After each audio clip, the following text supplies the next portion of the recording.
TED exam for this video. भाषा लिपी व्याकरण पेपर 1 2021 मधला हा प्रश्न टीईटीमध्ये आलेला आहे. साखरवाडी या शब्दात खालीलपैकी कोणता शब्द नाही? तर हा शब्द बघू आपण. साखर हा शब्द आहे. सार, सा आणि र, सार हा पण शब्द आहे. साडी, सा डी, हा तर साडी पण शब्द आहे. वडी बघूया. व च्या जागी तर वा आणि डी आहे, म्हणजे वाडी आहे. ऑप्शन राहणार ह्याचं ऑप्शन येणार 3, जे की बरोबर आहे. तर याचं उत्तर असं आहे, वडी शब्द नसून त्या जागी वाडी हा शब्द आलेला आहे. त्यामुळे ह्याचं उत्तर चूक आहे. हे प्रश्न आलेला नसलेला शब्द आहे वडी, ऑप्शन 3. आणि ही भुजंग प्रयात वृत्तातील गण कोणते? तर 4 पर्याय दिलेले आहेत. याचा आन्सर येणार य य य य. स्पष्टीकरण भुजंग प्रयात य य य य हे बघू शकता. हे अक्षर वृत्ती आहे. यांच्या प्रत्येक चरणात 12 अक्षरे असतात. उपजाती गण त त ज ग ग आणि वसंतलिका त्यातले त फ ज ज ग ग. तर हे टीईटी 2016 पेपर 1 मध्ये आलेला प्रश्न. कान फुटले तुहे का तोंडाले कुलूप लावलं कोणा? हे शब्द कोणत्या बोलीभाषेत आहे? तर हे वऱ्हाडीमध्ये असते. त्यामध्ये समजले का तुले, कुठं चाले जी, असे शब्द हे वऱ्हाडीमध्ये बोलले जातात. याचं उत्तर 2 असणार. स्पष्टीकरण ही बोलीभाषा विदर्भात बोललेली जाते. अहिराणी भाषा खानदेशी प्रांतात बोलली जाते आणि वारली ही भाषा आदिवासी समाजात बोलली जाते. आता पेपर 1 2019 मध्ये आलेला हा प्रश्न वर्णमालेमधला. श्रद्धांजलीमधील एकूण किती वर्ण आहेत? तर श्रद्धांजलीमध्ये एकूण 11 वर्ण आहेत. हे बघा स्पष्टीकरण. श अ र ध ध अम आ ज अ ल इ एकूण 11. उत्तराचं अशुद्ध शब्द सांगायचा आहे. नाविन्य हा शब्द येणार. तर कसं, बाकी सगळे बरोबर शब्द आहेत. हा बरोबर आहे, हा बरोबर आहे. परीक्षा हा पण बरोबर आहे. नाविन्य हा असं नाविन्य नसून त्या जागी असा नाविन्य येईल. तर दुसरी वेलांटी येईल. इथं पहिली वेलांटी दिली, त्याच्यामुळे हे चुकलं नाविन्य आणि उत्तर येणार पहिलं. आणि हा पेपर 2013 मध्ये पेपर 1 साठी आलेला हा प्रश्न आहे. पुढीलपैकी विरुद्ध लिंगी शब्दाची जोडी ओळखा. तर इथे येणार बोका भाटी हा शब्द बरोबर आहे. मोर लँडोर हा पण बरोबर आहे. कोल्हा कोल्हीन हा पण बरोबर आहे. शुक आणि सरिता हा चुकलेला आहे, कारण शुक म्हणजे होतो पोपट आणि सरिता म्हणजे होती नदी. तर पोपट नदी असा शब्द म्हणजे विरुद्ध लिंगी शब्दात जुळणार नाही, म्हणून आन्सर येणार 1. अधोरेखित केलेल्या शब्दातील लिंग बघायचे.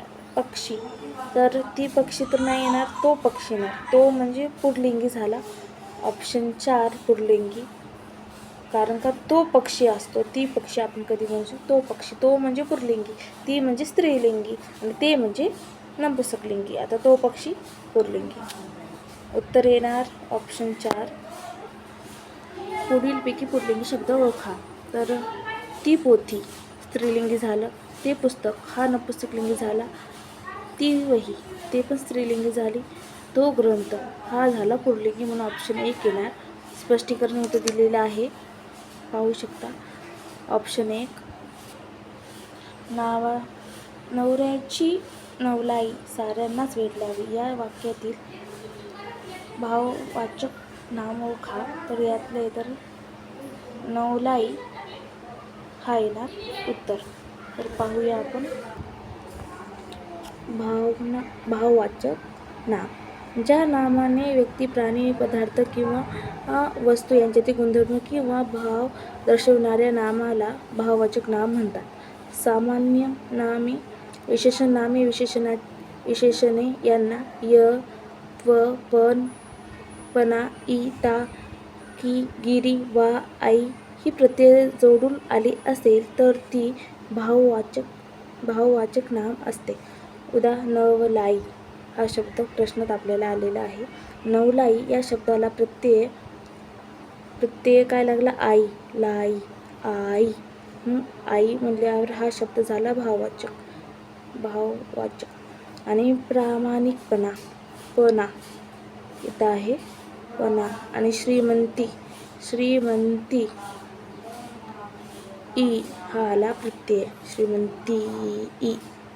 आणि गुलामगिरी हा गिरी, त्यामुळं याचा आन्सर येणार नवलाई 2. ज्या सामासिक शब्दात दोन्ही पदे महत्त्वाची नसून त्यातून तिसऱ्याच पदाचा बोध होतो असा समास कोणता? तर बहुव्रीही समास. या समाजात दोन्ही पदे महत्त्वाची नसून तिसऱ्याच पदाचा बोध होतो. इथं त्याला बहुव्रीही समास.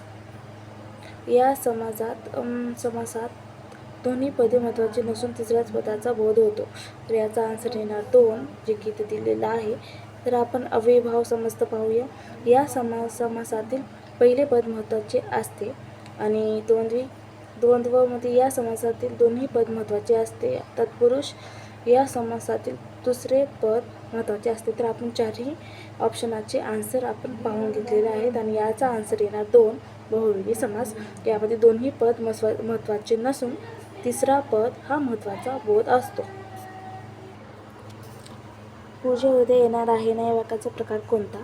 तर यामध्ये आपल्याला प्रश्न विचारलेला आहे, म्हणजे हा प्रश्नार्थी वाक्य असणार आणि लास्टला क्वेश्चन मार्क दिल्यामुळे हा प्रश्नार्थी वाक्य झालेला आहे.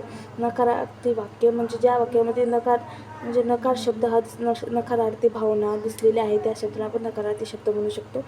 उद्गारवाचक शब्द ज्या वाक्यामध्ये भावनाच्या नंतर उद्गारवाचक चिन्ह आलेला असतो त्या वाक्याला उद्गारवाचक म्हणजे उद्गारार्थी वाक्य असे आपण म्हणू शकतो. आणि त्याच्या लास्टला वाक्याचा उद्गारवाचक चिन्ह दिलेला असतो. आणि प्रश्नार्थीमध्ये प्रश्नाचं चिन्ह हा नक्की असतो, त्यामुळं त्याचा आन्सर राहणार ऑप्शन 3, प्रश्नार्थी. पुढील आज्ञार्थी वाक्य कोणते? यास्मीन तुझी वही संजनाला दे पाहू.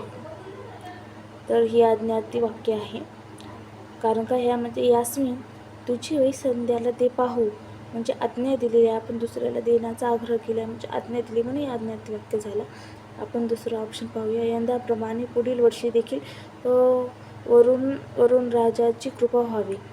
यात कुठली पण आज्ञा दिलेली नाही. छे करणारच नाही मी. यामध्ये तर उद्धटपणा आहे, म्हणजे इथं आज्ञार्थी वाक्य राहणारच नाही.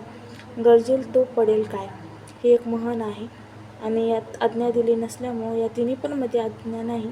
फर्स्ट ऑप्शनमध्ये आज्ञा दिलेली आहे म्हणून याचा आन्सर येणार फर्स्ट, जे की आहे. माधव भित्रा नाही या वाक्यातील अर्थ माधव भित्रा नाही या वाक्याचे अर्थ बदलता होणारे होकारार्थी वाक्य कोणते? म्हणजे याचा अर्थ माधव भित्रा आहे. इथं काय म्हणले? माधव भित्रा नाही म्हणजे तो कसा आहे? तो शूर आहे.